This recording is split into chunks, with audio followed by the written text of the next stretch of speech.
Welcome to Author Talkback at Common Word. I'm Arlen Friesenepp, and I'm very glad to have Dan Nighswander here with us. Dan is the author of the new book, 1 Corinthians, commentary out of the Believers Church Bible Commentary series. Welcome here. Thank you.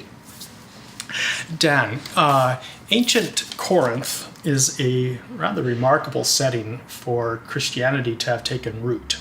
And what was it about the city at the time, or about the letter itself, that attracted you to writing a commentary? Well, first of all, Corinth was a very exciting city. It was very cosmopolitan. People came from all parts of the world, so it had every religion. It had lots of artistic expressions. There was lots of business happening there, shipping and so on. The creation of the Corinthian bronze. So it's a very exciting place, and I've been intrigued to learn about that.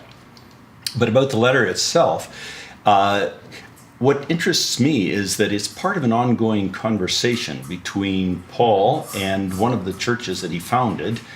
We've got other letters that he wrote, but in this case, it's part of a conversation, so we have enough space to actually get to know some of the people and hear what happens as they go back and forth about issues. So I find that quite exciting. Who are some of the key people? What are some of the key issues?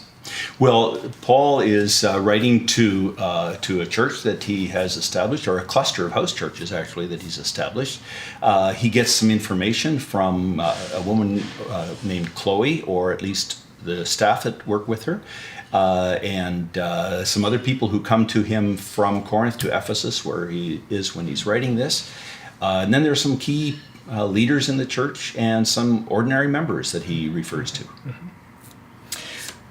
What does the ancient church in Corinth, this multiple assemblies, hardly a model community, given all their factions and disagreements, large debates. What do those group of people have to say to us today? Well, I think that's very interesting, because in this letter, Paul addresses classic topics of money, sex, and power, mm-hmm. and those are the issues that people are struggling with, and he tries to give them some help. And I think those are issues that we also face these days. One of the things that he says that I think is important for us to learn is pay really close attention to the weaker people amongst you, and look after them. Of course, a lot of people know about 1 Corinthians 13, a classic chapter about love. It's not about marriage, although it often gets used there, but it's about how to get along with people you disagree with when you're struggling over ethical issues and theological issues, and so it gives a lot of instruction. Actually, the topic of loving people that you disagree with is pretty prominent throughout. And the very last thing that Paul writes, he writes in his own hand, saying to the church, I love you. And that really, I think, is the bottom line, what it's about. Okay. Thank you.